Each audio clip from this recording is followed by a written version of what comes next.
welcome to the Swift Half, your weekly session of chat from the UKOCR and adventure running scene. Each week, pub landlord Alan and our favourite regular Ian discuss races, runners and anything else that comes to mind. So pull up a pew, pour yourself a drink and join us for the Swift Half. You're listening to the sixth most popular podcast for listeners who think that Ace of Spades is Alan Titchmarsh's favourite gardening implement. Ian, my friend, welcome to the Swift Half again. How are you? Happy Friday, Alan. Oh, what a lovely Friday it is as well. The sun's shining. Although we've had a lot of rain this week, the sun's shining. It's another glorious day. And for me, it's the Friday before race weekend. It is for Friday before race weekend. Are you ready? I'm as ready as I'm ever going to be. I'm not convinced my two running buddies are, though, in Paul and Harley. Oh, gosh. Should we cover that a little bit later on in the show and let people know all about your upcoming plans? Yes, we shall cover that later on in the show. First thing today, I always ask you what you're going to have to drink, but I have been told that you are no longer the king or the queen of deals, of lunchtime deals. Apparently so. Apparently the £2 whatever I save on meal deals at Tesco's has been usurped. Usurped massively. Michelle Carney saving a whole £3.42, was it? £3.42. Well done. She could use that savings to buy herself another meal deal. I think that was it. It was a meal deal £3.50, and she saved £3.42. I was like, that's amazing. That's half price nearly. I am curious whether she bought things she wanted or she went for max savings. Yeah, that's gonna be. I think this could be a trend. This is the first one we've ever had. A second one actually, because we had Will came and told us a meal deal he got, didn't we? And then we've now got Michelle. I reckon this could be a trend. Going forward, that people send us pictures of their meal deals. While we go down this meal deal rabbit hole, how big is your Tesco near you? Well, there's two Tesco's. The one closest to me, I wouldn't say it's big, but there's one in a place called Wath, which is about 3 miles from me, that actually is as big as the one closest to me on the ground floor. And then upstairs, it has a whole new floor that does electricals and things like that. That's a big one. I've got a new way of measuring how big your Tesco is. Go on then. The Tesco in Oldham is so big, it has premium meal deals for £5. Premium meal deals? This must be for posh people then. This must be for like rich people. Normal people go for the 350s, but the rich people go for the £5. And it should accept it is their extra special range, so you can get a beef New York type thing, which comes with mustard and gherkin and that kind of thing. They have, I want to say, Itsu stuff as well. The Japanese stuff as well. You can sometimes get like Itsu Pokeballs, not cut Pokeballs. That's what you catch Pokemon with, but the Pokeballs which you eat. Yeah, they have them in it as well. And I did treat myself, not this week, but a few weeks ago. It was payday, and I treated myself. John, I might try one of them. Where I work, there's a Lidl across the road, and they do these Itsu bowls, and I've never ordered one. I think they're about £3.50, I think, over in Lidl. But I've never had one. It just looks too much like raw vegetables. It's pretty much raw vegetable and cold rice. And that's why I don't have one. As we're talking about meal deals, what are we drinking tonight? What meal deal special have we got tonight in? Well, tonight we have got a Rubicon Spring. It is orange and mango. I can't remember if I've had it in the show before. I can't actually remember if I got it on a meal deal. I was down in London this past weekend, so I only got home, as you know, sometime late on Monday. So I haven't actually gone to a supermarket yet. So I've not really gone shopping. So it was literally what was in the fridge. Don't know where it came from. It looks like it's in date, so we're going with it. How was London, by the way? London was really nice. It was incredibly hot. And then I found out on the way back, talking a little bit about work, which I don't usually do on the show. But we were driving home on Monday, as you know, because I chatted with you on the way back.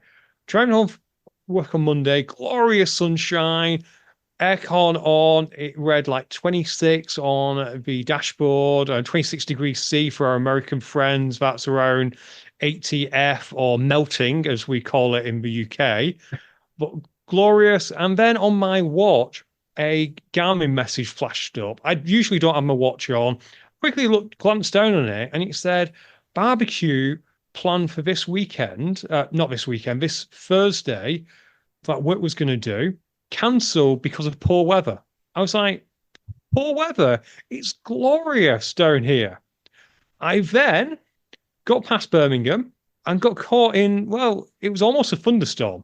Yeah, it was bad up in Yorkshire on Monday night as well. Monday afternoon, Monday evening, the rain's been bad. As you know, I like to go for a walk in the morning, and it just seems to be raining every night at this moment in time. So my walks in the morning, I am coming back with trousers that are completely wet through from walking through like the fields and the long grass and things like that. It's not nice. Bring back the sun. Bring back the sun indeed. But yeah, down in London, it was lovely. So maybe they're keeping all the sun. So our southern listeners, send it back. Share it out, please. Share it out. Alan, what are you drinking? Well, I'm still on the non-alcoholic stuff, Ian, and I've gone, because I've had these in my fridge for a little while now, but not had them. You have brought them to my attention. Couldn't get my words out then. Brought them to my attention. I have got Big Drop Brewing Galactic Milk Stout, alcohol-free, and I'm liking it. It's basically Guinness, but not a Guinness. Yeah, it's a little bit sweeter than Guinness. Yeah, I wouldn't say sweeter than Guinness. It's nice. It's a good stout. It reminds me of a stout that I used to drink, but I can't remember which one it is. It's not Murphy's. I tell you what, no, I know what it is. It reminds me of Guinness in bottles. The old Guinness that used to get in bottles. It reminds me of that. Oh, the one that the Pelican drank. Yeah, exactly. The one that the Pelican drank from the old marketing. I'm guessing Libby Joyce and pretty much all of our listeners who are under the age of, 40 are probably looking around now going, a pelican drinking Guinness? But whatever marketing strategy that came up with, probably at the time didn't work, but now any memorabilia that has got a pelican drinking Guinness on is worth quite a few pounds. When did we get to this stage where everything needs a cute animal to advertise it? I'm not saying that it doesn't work, because it really, really does work, because I can still remember the hang gliding goats that were around Christmas for Virgin Media. It's called emotional advertising. I've actually been reading about this quite recently, and about emotional advertising, only because we've started doing advertising on our podcast. So this is one of the reasons why, and I don't mind telling people this, but it's one of the things that we actually do with our podcast. We do emotional advertising because we're promoting the products that we use, and that is classed as emotional advertising, as well as like the nicey, fluffy stuff and things like that. So should we do some of the nicey, fluffy stuff? Like, if we put this on YouTube, should we replace you with a stunt dog? The stunt duck. I'm a duck. You can be a guinea pig, and therefore every advert should have a duck and a guinea pig in. Perfect. Genius idea. Let's go with it. Alan's a duck and I'm a guinea pig, apparently. So if you're watching this on YouTube, we hope you're enjoying it. I like that. Someone's going to now do that, aren't they? I've got someone now who's going to change our pictures on YouTube and replace us with a duck and a guinea pig and keep our voiceovers on it. More than likely. And I can think about 3 or 4 contenders in the poll, but let's see who does it first, because I can just imagine it's going to be done. In podcast news, while we talk about podcast news, did you see that Matt B had put out a episode on the obstacle racing media? I did. The final episode of is it Look Back OCR? Book of OCR. Book of OCR. And yeah, he's got Mike Stefano on, and they're going through, and he reads out all the patrons, which is lovely that people are still supporting him. And I've only got halfway through as we're recording this, and it is a little bit sad and nostalgic in a way, but I don't think it's the end. I don't think it's the end, and we're going to continue to grow. I do. Do you think it's the end of Matt B's OCR? I hope it's not the end of Matt B's OCR podcast. I know he hasn't put in as many out and that as recently, but I do like listening to his his OCR podcast. He knows his stuff, Ian. When it comes to people knowing the stuff, he knows his stuff, and I like that. He does, and I do think he'll be back. I imagine he will put out episodes in the future. I've not talked to him about whether he's going to World's Toughest Mudder. That's kind of what he always does. So I'd expect at the very least you'll get some World's Toughest Mudder content, because that's what he does. Obviously, he's doing a little bit more fitness racing stuff. So if you're looking for your Matt B. Davies fix, then you can find him over there doing very similar shows to what he does from an obstacle racing point of view, and with a lot of the same athletes, to be fair. There's a lot of people that's moved over, aren't there? Or that's doing both. A lot of athletes now. There is. Although someone pointed out to me how short the career of a quote unquote pro athlete is in OCR and also now in hybrid and fitness racing, because on Instagram the other day, Rhea Coble just popped up on my feed. And she's doing, I think, mountain running now. And I'd forgotten how good Rhea used to be, but she kind of like dropped off, didn't she? Yeah. And they had like Morgan Mackay who disappeared. You've had loads of male athletes. We talk about him on podcasts like Conor Hancock. He was doing really well. Sadly, there wasn't enough money in OCR. And we could probably do a whole list. And it's such a short career as a pro athlete, but kind of a longer career if you are doing it for fun. Yeah. And you're talking about that now, which is a good segue. And I haven't put this on the notes, and I said to you earlier on that there's something I haven't put on the notes, and I wanted to put it on. John Albon ran the Western States 100 this last weekend. He did indeed. I didn't catch what he got up to. How did he go? Sixth overall. So Jim Walmsley won it, and Jonathan was sixth. 100 miles in, I think it was 14 hours, if I've got the stats right. But what the part that surprised me, and I didn't know actually how old John Albon was. I thought he was in his late 20s. He's actually 35-year-old. Wow, I actually, in my head, I had him the other way. I thought he was older than me. I hope he doesn't listen to this, Ian, because you're getting cancelled now. Well, John, I'm sorry, but you have been doing OCR since the very first Tough Guy. What else was I meant to think? No, I mean, what a career he's had in OCR, but then he moves over to running, and the Western States 100. This is like one of the premier endurance events in the world. UTMB is won the short course. I think he comes second in the slightly longer one, so he's got the third one to do, the big one. This was his trial, the 100-mile Western States, but sixth overall. You got to take that off to him. And just over 14 hours for 100 miles and all that elevation. That's crazy running. It's unbelievable. And just think, if the Western States had been run by Rat Race and they put some monkey bars and a slide at the end, he would have won. He would definitely have won. While he was doing that, I was doing my long run as well at the weekend. How did your long run go? You're obviously still here. I'm still here.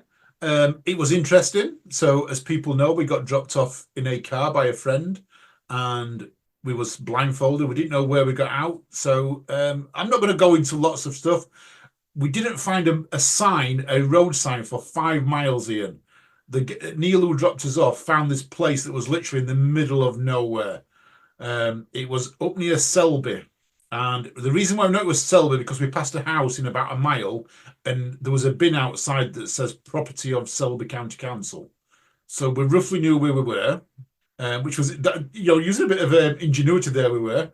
But yeah, 5 miles before we found a sign. And then even though we found a sign, we really didn't know where we were.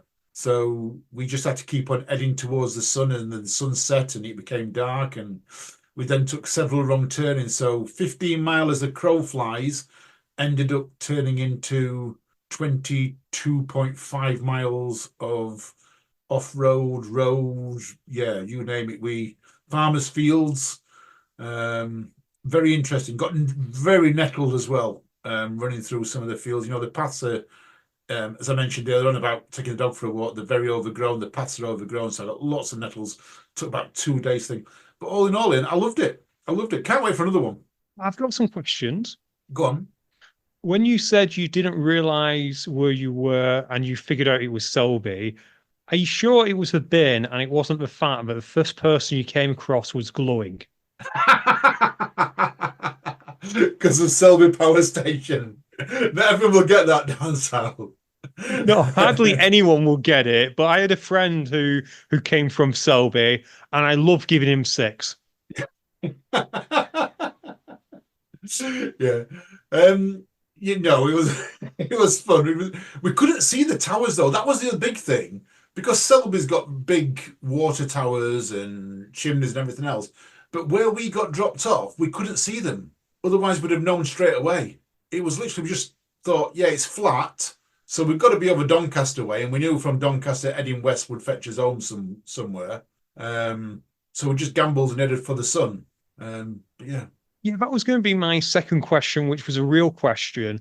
How did you know that heading to the sun would work? Because it could have, in theory, had he brought you over my neck of the woods towards maybe Bradford Way or Huddersfield Way, you could have been running the wrong way. Yeah. But then we would have seen hills. So that was the giveaway for us. Where we are, if you head west from we're right at the foothills, so we're right at the foothills of the Pennines. So anything west to us is hilly. Anything east is flat.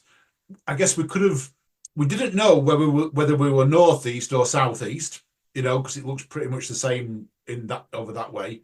So yeah, we were just gambling. We were heading east towards the sun.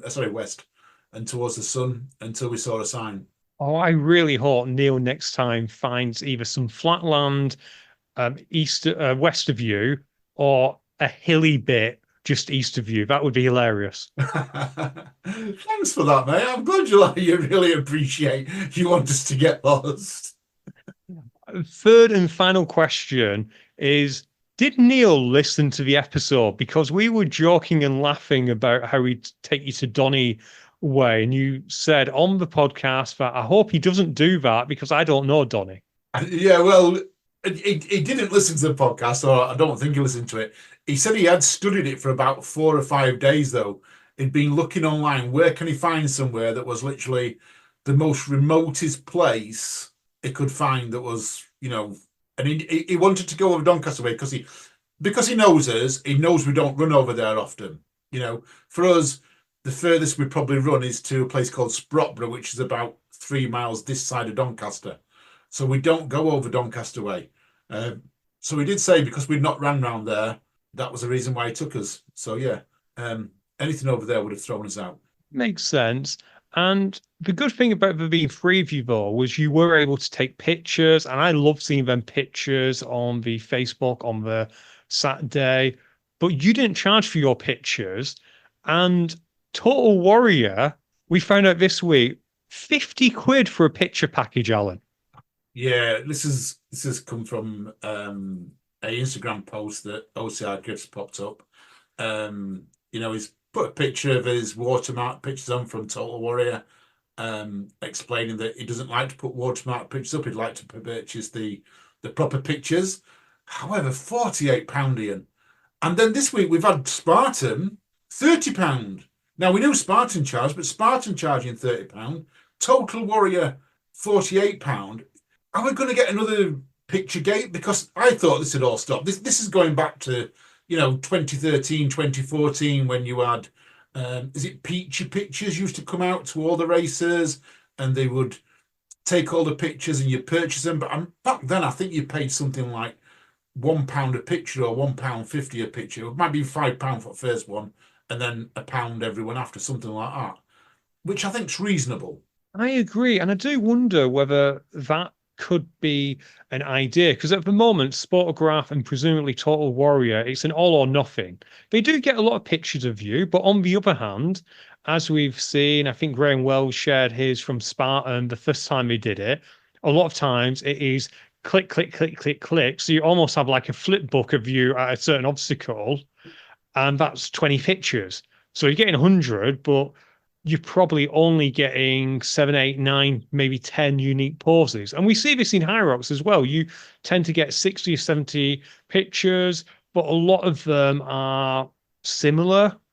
And I do wonder, would a solution be you could have like 3 pictures for a fiver? Yeah, I think they've got to look at the pricing structures here. And events that take free pictures, and I'll mention Overload because we give free pictures away. So Overload has a free pictures.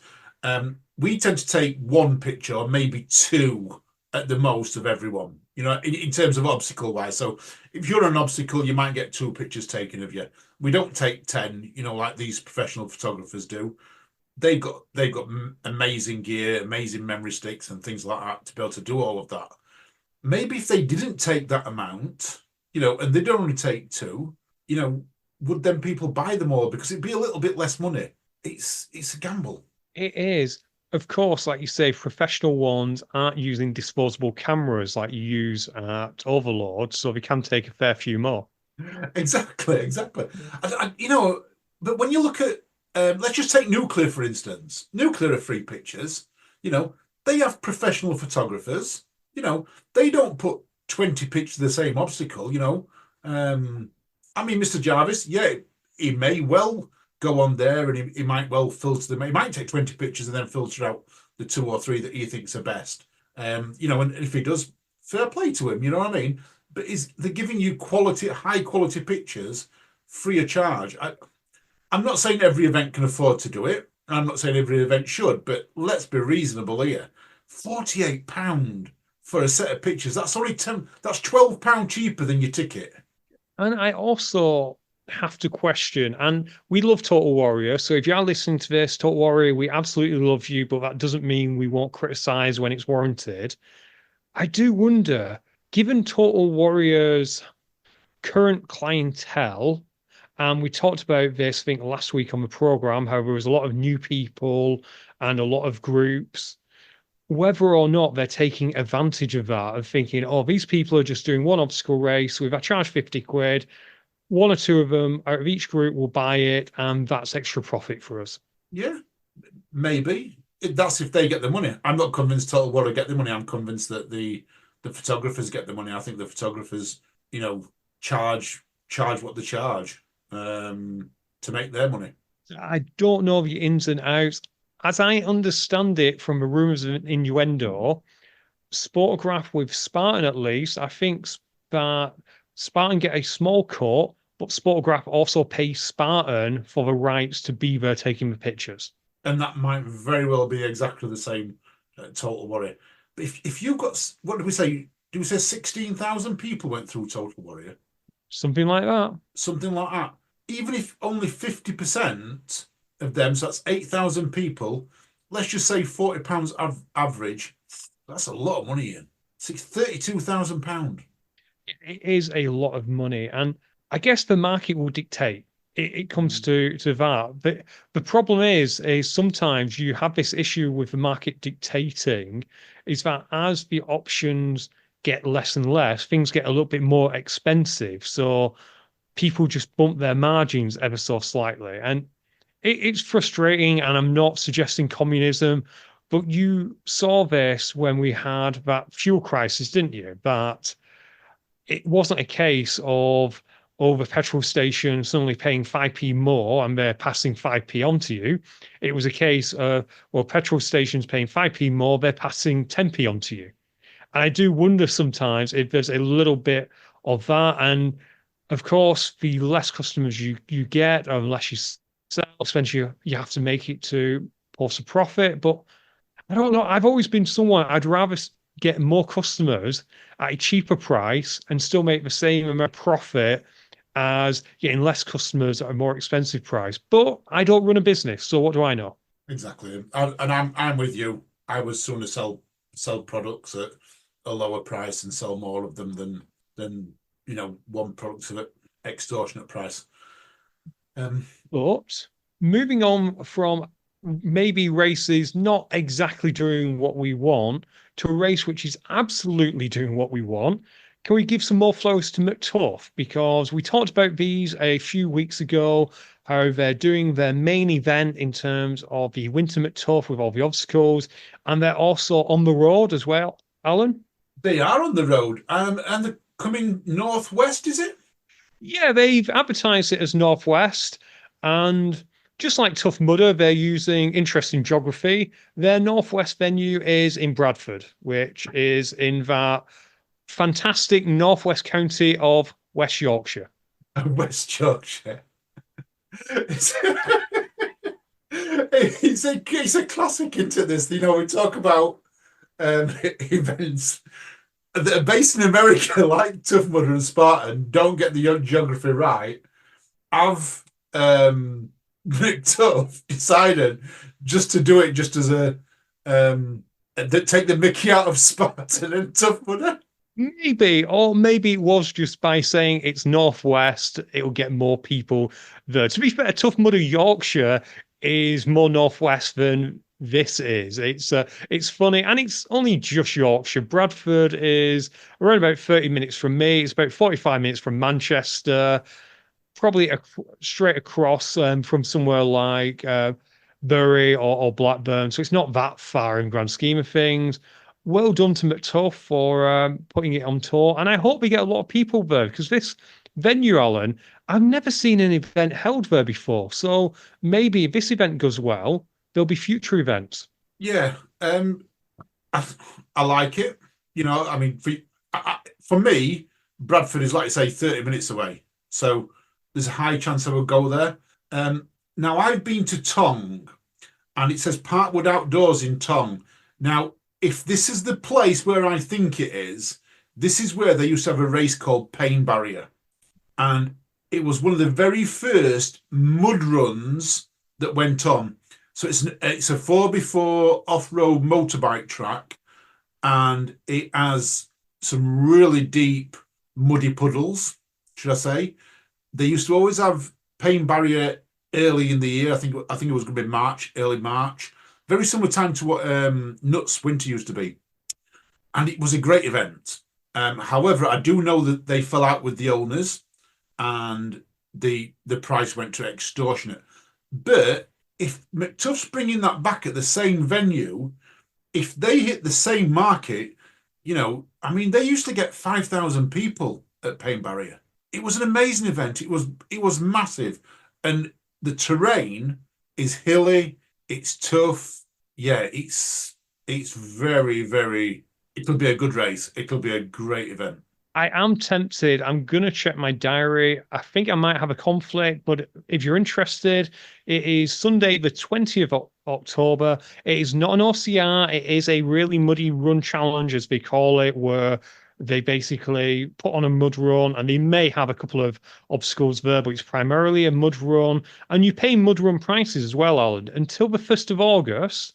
So the rest of this month, if you want to do a 5K, it is £24.50 plus booking fee of 6%, or it's £28.50 for the 10K plus booking fee of 6%. If you miss that for whatever reason, it only goes up by, I want to say, £3 for each of them. And if you're super late, it's only £34 from the 2nd of September. Wow, that's an amazing price. Is that? I think I might look at that. I think me and Jamie will go there, because me and Jamie did Pain Barrier several times. In fact, I think Jamie actually wore his Pain Barrier T-shirt the other week, and it hasn't been going for about 8 years. So, yeah, great event. I think we're going to go. I'm going to check with Jamie. Well, while we're talking about this event, coming soon, and this might tempt you, on the 3rd of November, Alan, in Sherwood Pines, Nottinghamshire, they're going to put a trail half marathon on. Seen that as well. And Sherwood Pines is where we just put Dash of the Titan on. So that's happening there. It sounds like McTuff are going right into the trail running scene. There's a lot of events go off in the Sherwood Pines area. It does get used for a lot of running events, so hopefully they can make their stand out. Absolutely. And well done to McTuff for finding a little niche and taking it on the road. So well done. And as always, listener, if you can support a local run, please go and do it. talking about potential local things, by the time this comes out, it would have been announced that a DECA Roadshow is going to happen. I'm not quite sure how much I can say about this, but as we're recording, DECA have sent out a Instagram video of saying DECA Roadshow coming soon. Guess where it is? And the video was taken, well, at a venue where the OCR 3K challenge was last year. Yeah, at Forders. So either it's a red herring, or there's a good chance there's going to be a DECA Roadshow, which is a DECA Fit, but not run by DECA, run by a local affiliate. There's going to be a DECA Fit in Forders very, very soon. Book on, because I imagine this will sell out. We know that the Forders team can put on a fabulous event, so good luck to them. Unless, of course, DECA have been messing with our heads and actually it's in Cuba. Yeah, it could be messing complete with our heads. It could be anywhere. It could be anywhere, Ian. Talking about races, this last week there was I want to talk about this because it's a women's only race that happened. So it was a 5 and 10K women's only race. However, the organisers didn't really do their due diligence, and they allowed people to enter through their platform.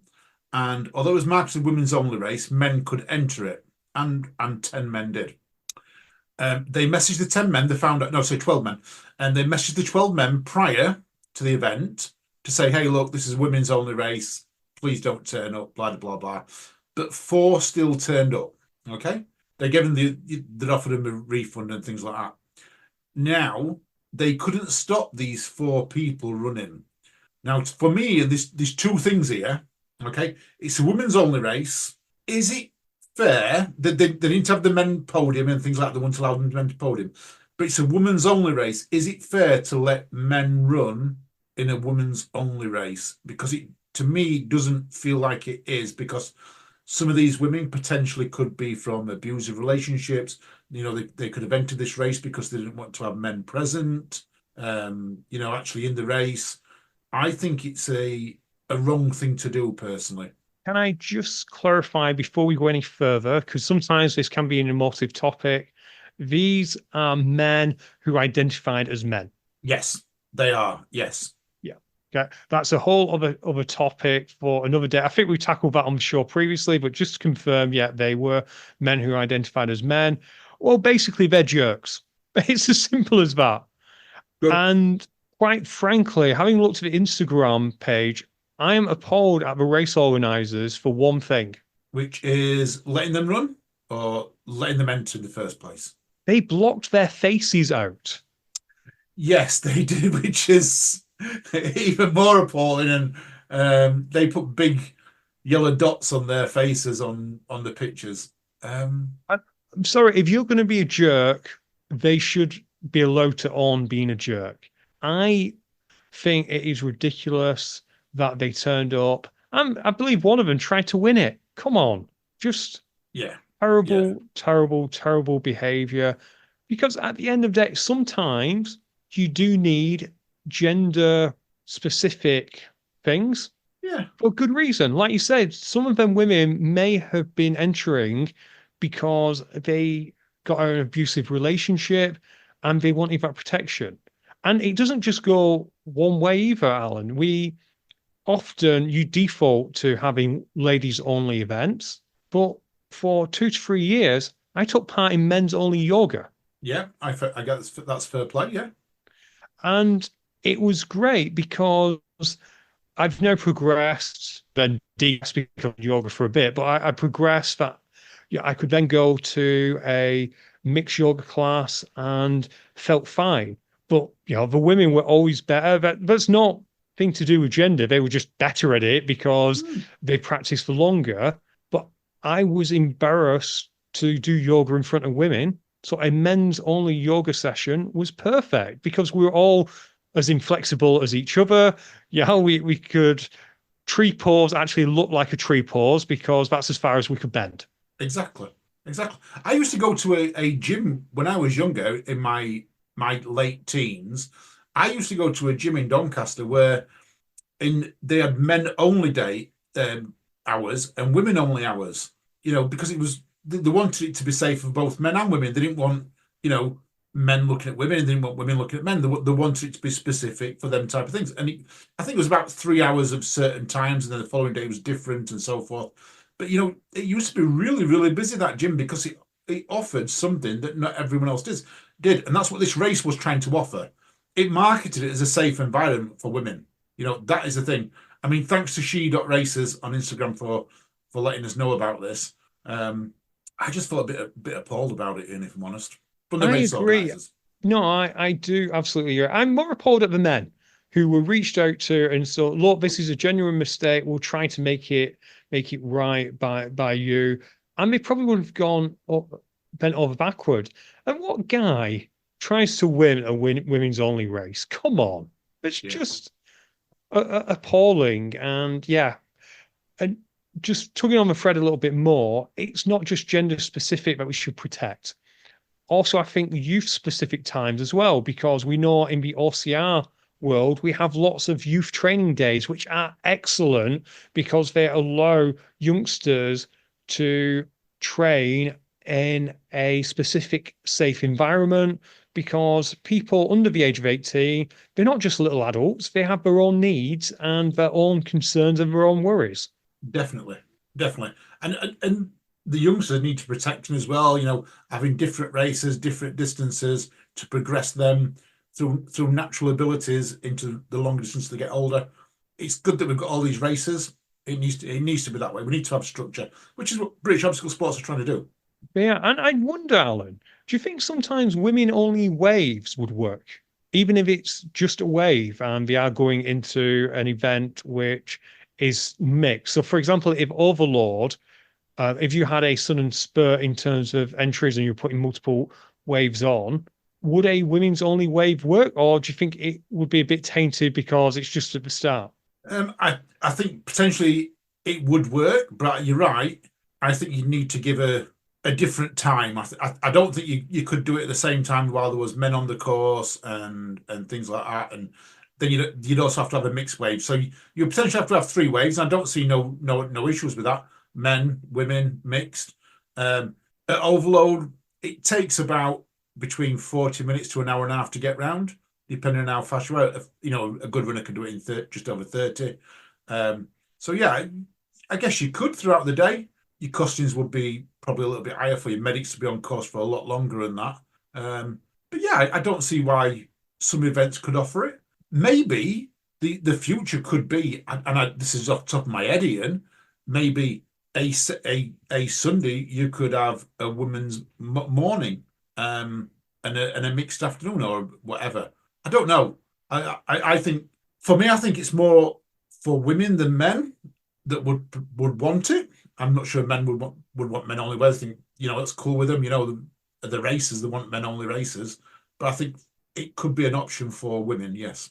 I think that's sensible. And while we're talking about this, I'll give a big shout out to the Rocks Queens who, with Hunter McIntyre, are doing a ladies only seminar on the Saturday, the 13th of July, down in Sledden Fitness in London.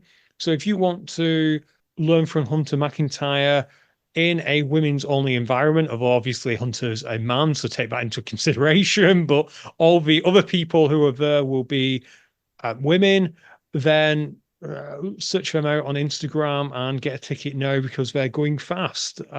What a nice bonus advert they got, which just came about because of that story. Yeah, lovely. That's great, that. British Obstacle Sports, we just touched on them there. Lots of things come out from British Obstacle Sports this weekend. Going to touch on the championships later, but let's get a bit of news from them. So, first of all, they have announced their regional representatives. So, do you want to know the Ian? Yes, please. Have you got a list?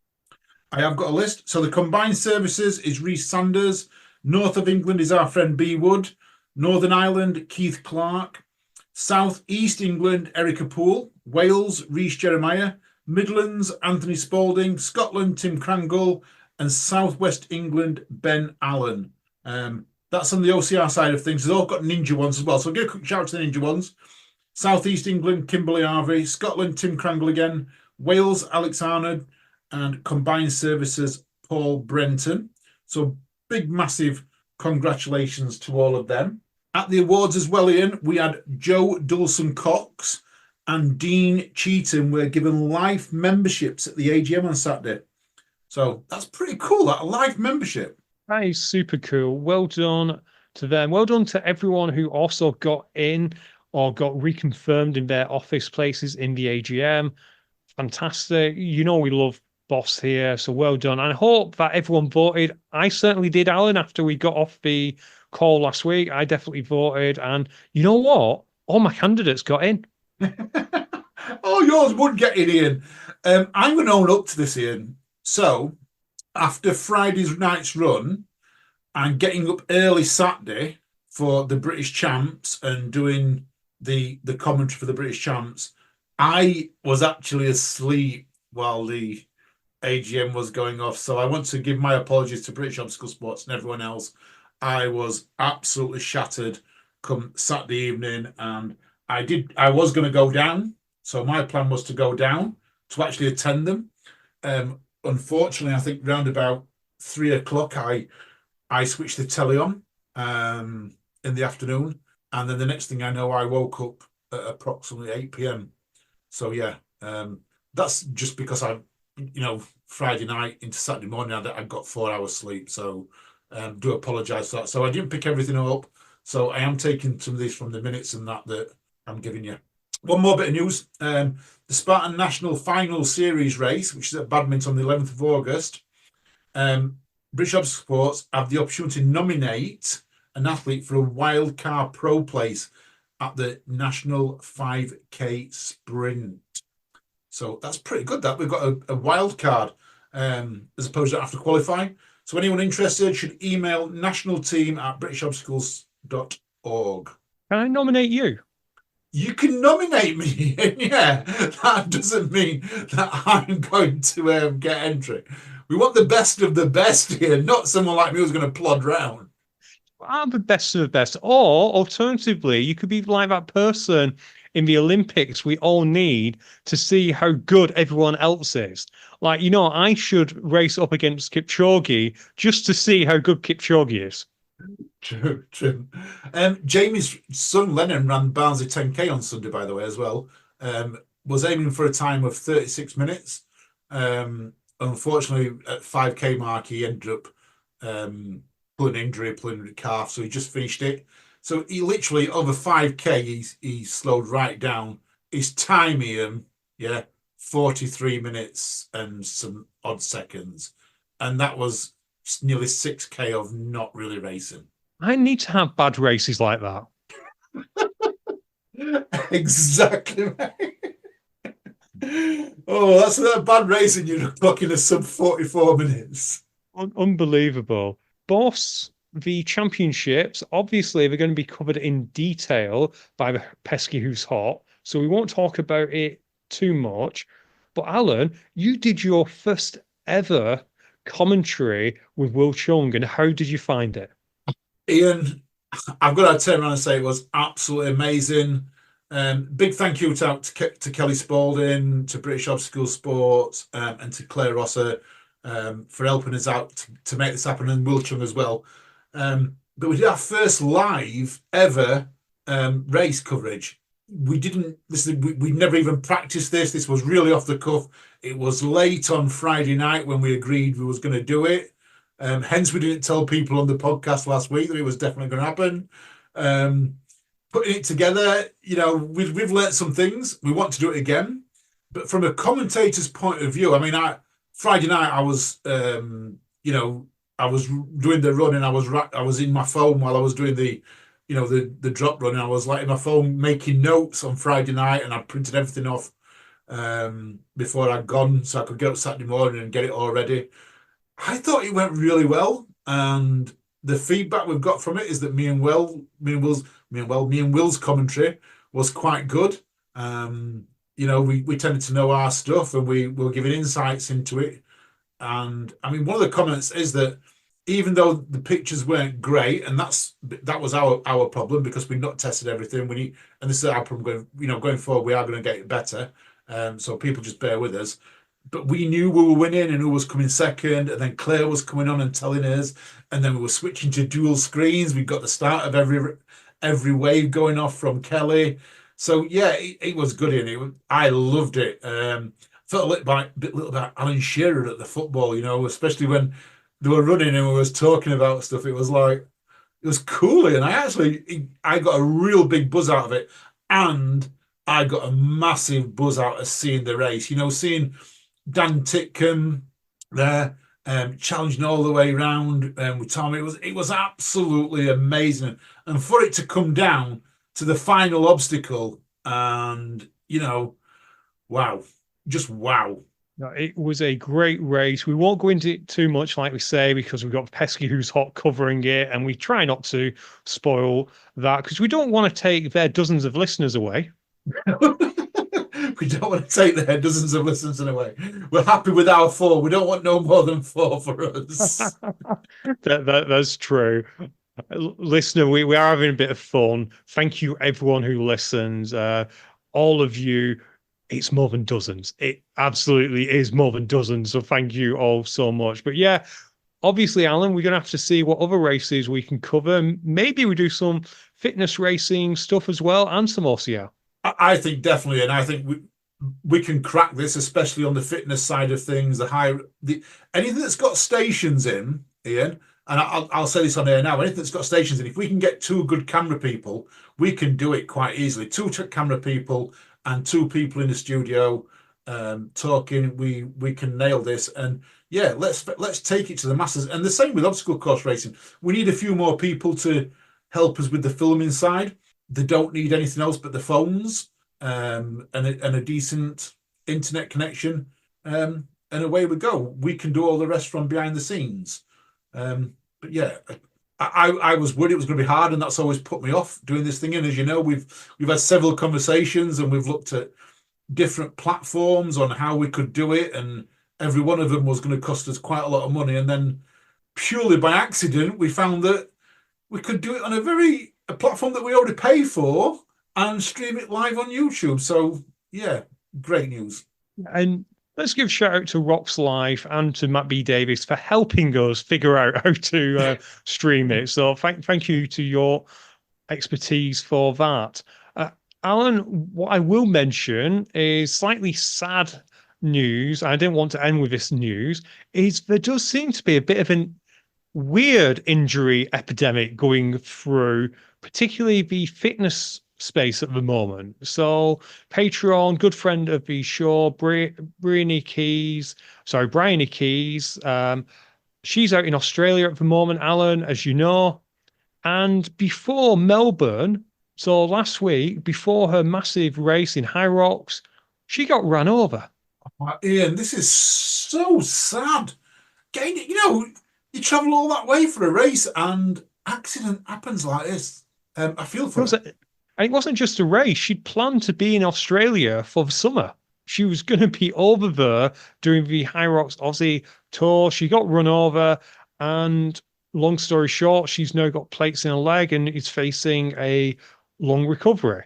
Then at the Spartan on the Sunday, another good friend of the show, Lucy Hodgkinson, was doing the balance beam of all obstacles, and she just jumped off, maybe a foot off the floor, and foot went one way, leg went the other, and yeah, we had a very, very nasty break, which thankfully the NHS to sort out. They were worried at one point, Alan, it could be an amputation. That is scary. That is, but the NHS was fabulous, fantastic. Everything's been put in place. And again, she faces another 12 months out.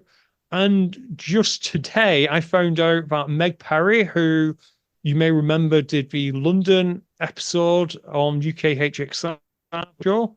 Yeah. She dropped a 20 play on her foot and broke her big toe as well. So she's out of action and can't wait there for a long time as well. It just seems like an epidemic at the moment. And best of luck to everyone who is currently dealing with an injury, including those three fab athletes. And from all of us, we hope you get better soon. Yes, get better soon. We have got some good news though. We do, and I wanted to finish with this. So are we out of notes? Can we finish with this? We can finish with this, Ian, because this is great news.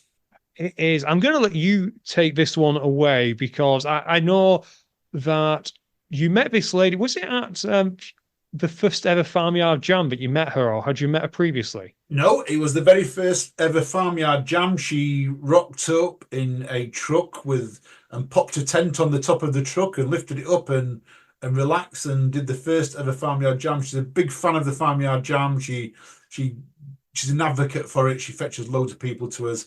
And this weekend she got engaged. So big well done to Shelley getting engaged there, Shelley Tompkins. I know everyone will want to wish you good luck. Remember my seat on the table, at the wedding, please. We should indeed also explain a little bit more about how she got engaged for. How amazing was it that Sam McLeish put the question as she was finishing a race? From a runner's point of view, Ian, that's pretty cool, isn't it? That is pretty cool. It absolutely is. I'm not completely sure which race it was because the news article is not in English. No, I know they were in Europe. I'm not 100% certain which race it was myself. I do believe it's one of these. They've been doing a lot of marathons together. I know they've done like so many marathons and that this year and that. So they've been doing a lot of running together. I know Sam's been a little bit injured, but I know he's got back to it. Oh, thanks, Kelly Spalding. I've just scrolled and she solved the mystery for us. So, Kelly Spalding, big thank you for sharing this in the UKOCR podcast pub. But it was the end of a night marathon in Norway. So, what a way to pop the question, because I bet you it was glorious there because under the stars in Scandinavia. Yes, beautiful. Absolutely beautiful. Can't wait in. I want to go to Scandinavia to see them Northern Lights and that up there. That's going to be a good race, that. I thought for a minute you were going to say, I can't wait to see Sam and Shelley get married. I'll confirm, but I can't wait to see them get married. And I've already started shopping for a hat. I like that. So one last thing. Tough Mudder this weekend. Are you going to be there? I will sadly not be there this weekend.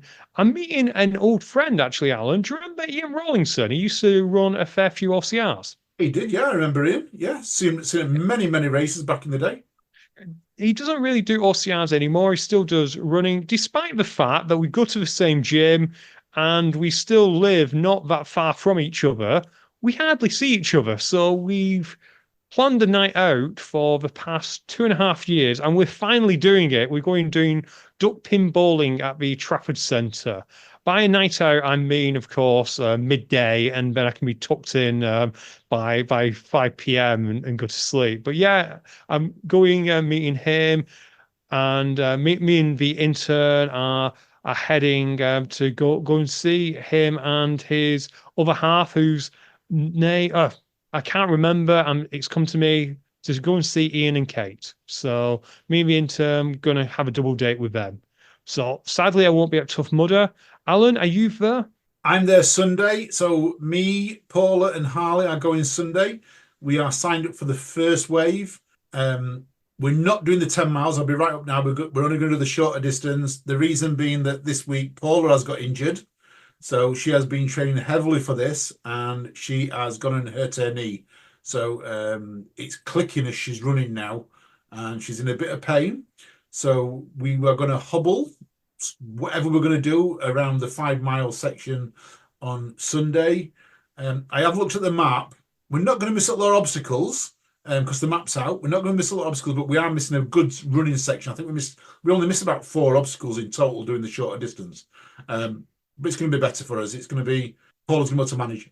Don't you miss out that horrible dog leg that is infamous in Midlands? This year, it's a slightly different course. So when you go up towards the castle, and then you normally come down and come straight out of the woods, you actually run along that top field through the woods to hit the dog leg at the top.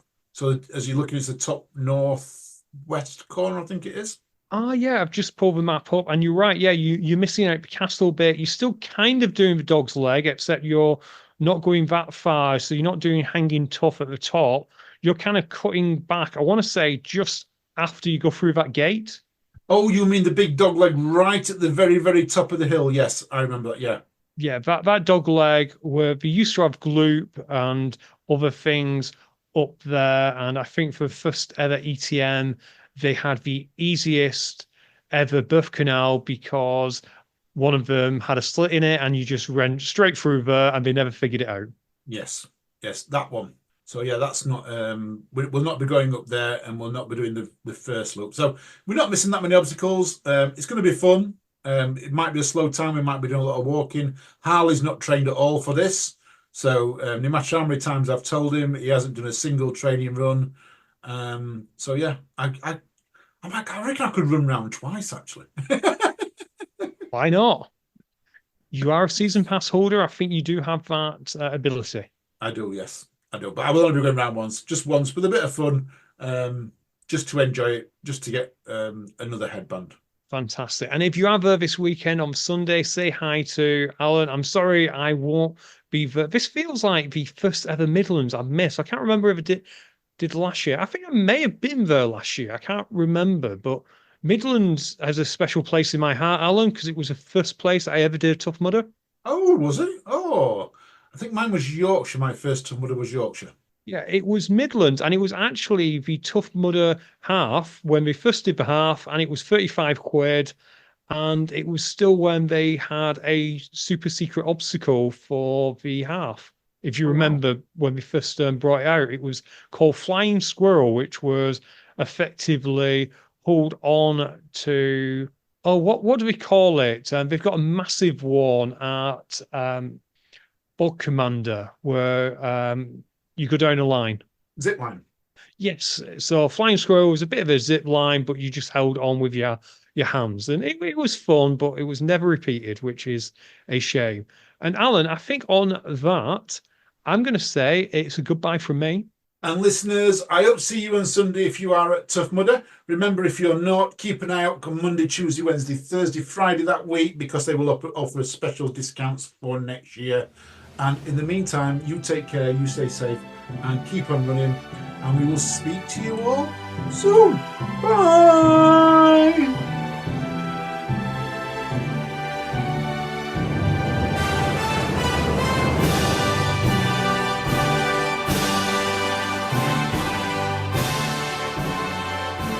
Bewood, my friend, how are you?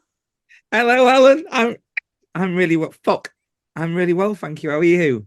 I'm absolutely brilliant. So you're coming really, really late. You know, we've locked the doors. I've thrown it in and out. You're banging on the doors. You know, I know what's happening because we've been talking about this for a while. And you said as soon as you could tell me, you were going to tell me and my listeners, Tough Mudder, B Wood, what is happening? Well, you know, I said to you like what I don't know, 6 months ago, 8 months ago, it was my dream to become an ambassador for Tough Mudder. It was my dream to become a technical official, be more involved. Those things have happened. I couldn't be more proud to be where I am, as well as the British obstacle sports and my new position there, and everything's flying. And that's kind of given me a voice to work with Tough Mudder, a bigger voice than I had. Yeah. And I said, look, you know, we need to do something. I know you've got an adaptive athlete scheme in the making, but we need to do something a little bit more. At Worlds, if you go to Worlds, thanks to Jesse, you get an adaptive athlete bib. So does your team. You get a silver bib at 25 miles, saying adaptive athlete, rather than silver at 75, because it's achievable in a wheelchair and achievable for adaptive members. And then you get all the same swag and everything else. So because there's adaptions at Worlds, where's the adaptions for Infinity and ETM or regional toughest events as a whole in America, in England, in Europe, wherever it is? Yeah. Because at the minute there isn't any. And I worked with HQ and Shell helped me out. Said, well, what's your idea? I said, well, my idea is to have an adaptive bib for Infinity and for ETM on the basis not only that adaptive fleet can be identified from get on an obstacle, we may need to do that obstacle differently, and the team might need to for support, but also from a technical official's perspective, because we need technical officials to, number one, see who is on the team. So, people can be naughty on endurance events. We all know that. Most aren't, but some can be. We love people helping us. But what we don't love is if we've got a valid obstacle skip, for example, Twinkle Toes, it's impossible for me to do. So we can skip that obstacle. We don't want someone tagging onto the team and skipping it as well when they have to do it. So that's like one side of identifying adaptive athletes. But the second thing is some adaptive athletes are more obvious than others. And we don't want those less visible adaptive athletes being stopped and questioned by TOs, particularly when they're looking at a podium or they're looking at a top of an age group. We don't want them, because as a technical official, I don't want to be pulling someone saying, whoa, you're not meant to touch that bit of that rig. Whoa, you're not meant to do it that way. That should be a penalty. Actually, I'm adaptive and I can do it that way because I have adaptions. And, having that conversation and working it all out isn't fair on their time. And it's also not fair on the TO if we're trying to watch other people when it can be easily identified. They said, look, we can't produce bibs this year because we have production scales and everything else. But what we're going to do is we're going to bring out a new headband. And it is beautiful. It's bright yellow, just like the old 4 to 6. And it's got the Tough Mudder logo and it says Adaptive Athlete on it. They're only for endurance events. So Infinity and Europe's, everyone on my team or every adaptive athlete can apply, and we get a headband to wear, and it shows all the TOs and all the volunteers that we are adaptive. But it's a beautiful. This is a headband to wear while you're actually running them, because just want to clarify this because other people's going to be asking the question here. Is it an headband when I finish? No, this is a headband. This is your headband to keep. So if you apply for it, this is your headband to keep, and whenever you're running any Tough Mudder, you're allowed to wear it. Yeah, I mean, there's nothing stopping me. They are only given out for endurance events because a regular Tough Mudder, you can skip any obstacle you want anyway, able-bodied or adaptive. But there's nothing saying I can't wear it for every Tough Mudder I do. If I want to, but there's no need. But every time I do an endurance event, or any other adaptive person does, if they apply under the scheme, they are issued, them and their team are issued this headband. We get it with our bibs at registration. We put said headbands on. And so throughout the whole course, all of the TOs and volunteers can see exactly who's on my team. And that's really important from a TO perspective and a penalty perspective, particularly when I'm getting adaptive penalties, Yeah. Free obstacle skips and additional bans, because let's face it, Mudderhorn takes us half an hour to do for obvious reasons. It's not fair making us do it twice on an 8-hour race, because that's an hour on one obstacle, plus pulling a chair around is too much. So we might skip it once and do it once. So we're only spending half an hour on one, but do a penalty instead. That's just a reasonable adaptation for a adaptive athlete taking on effectively an able-bodied race. So it's really important that we have that identification, and that's really special that TM have got on with it so fast, because it only took a matter of weeks between the discussions I was having with them to them producing them. And I can't thank TM enough for how fast they've moved on it. Also, we've got a bit of a work in progress on this.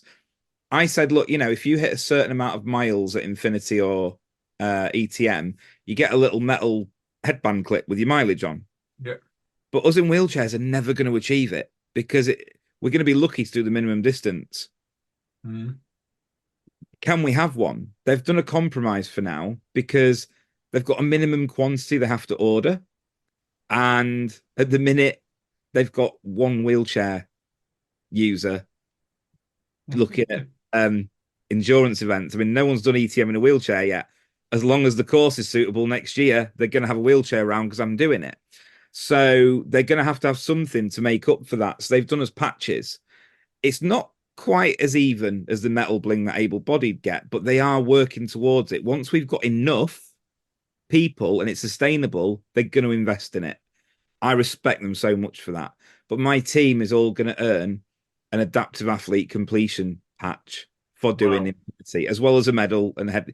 So that's the only thing that's not quite on par with able-bodied, but it's still a step above what there ever has been.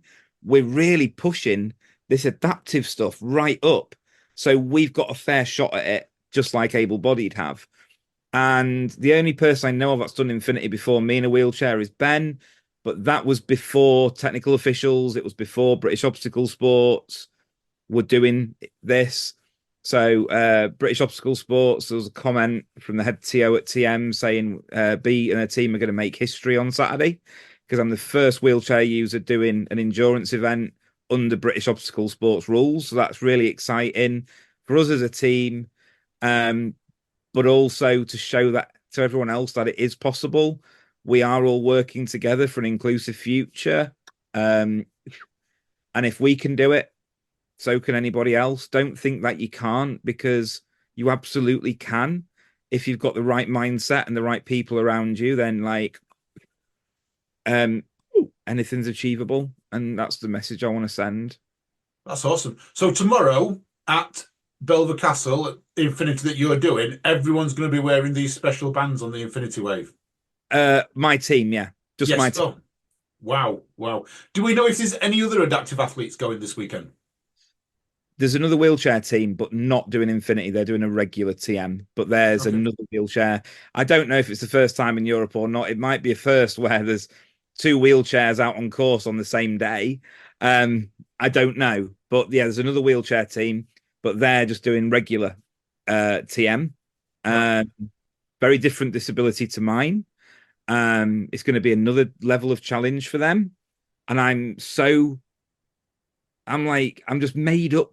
There's another new person doing it. I just want this momentum to keep rolling where we can show inclusivity and we can show what's possible, because just because you are adaptive doesn't mean you can't still achieve. And that's a really important message to put out there, because it's incredible having wheelchair basketball, wheelchair rugby. They're all established sports. OCR is not recognised yet, as we know, but we're getting there. To show this level of inclusivity before even a recognised sport, to me, is really important, because it sets the benchmark for when we get there. It's going to be easier to do now than when we get there, particularly if the Olympics get involved. So I think I'm dead proud and dead excited, really excited. Got a lot of new kit to try out. How does one apply to for this headband? So I loved your wheelchair, so I might race adaptive one day. You never know, because I'm thinking about one of these wheelchairs, as everyone knows. But seriously, on a serious note, how would one apply? Is it on the day? Is it prior? Do we have to fill forms in, medical records? Because as you said earlier on, not everyone's disability is visible. Yeah. So what you need to do is go on the Tough Mudder website. Under programs, it says adaptive athlete program. You can fill it out one of two ways. You can fill it in as a guide. So if you're interested in helping another adaptive athlete, but they don't know where to look, Tough Mudder will put you in touch. And when an adaptive athlete comes, they've got a list of people willing to help. Or you can fill it in as an athlete. You fill in that form and that request. Tough Mudder HQ will then email you and get in touch with you saying what you're wanting to do, i.e. what location, what type of race event, etc. If you are an adaptive athlete and you're going to do an endurance event, then just like me now, they will send you the map. They'll send you a list of obstacles. They'll send you what are penalty obstacles and what aren't. What adaptations do you and your team need making? And then you discuss it with TM. TM will either agree or disagree on what they think is fair, because, of course, you can't have a free pass on everything or it wouldn't be an endurance event. Yeah. And then they get back to you once you've agreed them. Then you turn up on the day. You tell them what your team size is and agree your team size. And when you turn up with your bib, they will know who you are. They give you your adaptive headband and your bib and your chip. When we've got a little bit of a thing where I'm going to send them an email tomorrow because the last chip timed event I did, my timing chip didn't get picked up on the start or the finish line. Okay. Mainly I think because it's trying to read for a chip timer through it was actually on my on the laces of my shoes. Yeah. It was trying to go through a metal foot plate and I don't think it picked it up. So we might have a little thing. I mean, my whole team's going to be pulling me. We're all going through at the same time, but they need to be aware of it. These little things people don't always realize. Chip timing going through a wheelchair could be a problem. TOs need to be briefed and aware of what teams they've got on and what adaptions they've got. So really, you need to be doing it a few weeks ahead of doing an endurance event. It's not a turn up on the day and hope thing because all the rules have to be agreed for your abilities beforehand. Yeah, I get that. I get that. And on another note, that's amazing. That another note, not only Tough Mudder ambassador, not only British Obstacle Sports ambassador, and I'll go through a whole list, but now you are Northern British Obstacle Sports Regional. Yes, there's some title there. Was it regional officer? Regional. I'm the British Obstacle Sports Regional Representative for OCR for the north of England. Well, that's amazing. And Within a year, you have made such an impact, B. Within a year. You must be so proud of yourself. I am. I'm proud, particularly from the angle of like being LGBT is great in OCR anyway. Like it's such an accepting community. I don't see that as a barrier for anyone. But being autistic, having Tourette's syndrome, and having ADHD, those things mean that I sometimes communicate different. Like on email, I have a disclaimer. I might please use direct language. I don't always understand sarcasm and stuff. I didn't know with my sensory issues and stuff. I didn't know if I'd be like other places can look down on me for it rather than see me as equal. Instead, OCR has just said, no, we see your passion and we want to embrace it. And I'm made up, but I've got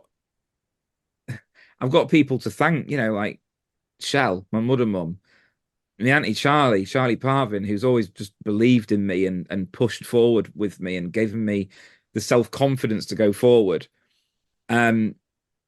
Team Crab Hats and you, Alan, UKOCR as a whole, just all of you have just always managed to give me that self-confidence to keep going, to know that my voice is valid and it's heard and it can make a difference. And now I'm really starting to see that pay off and it is making a difference.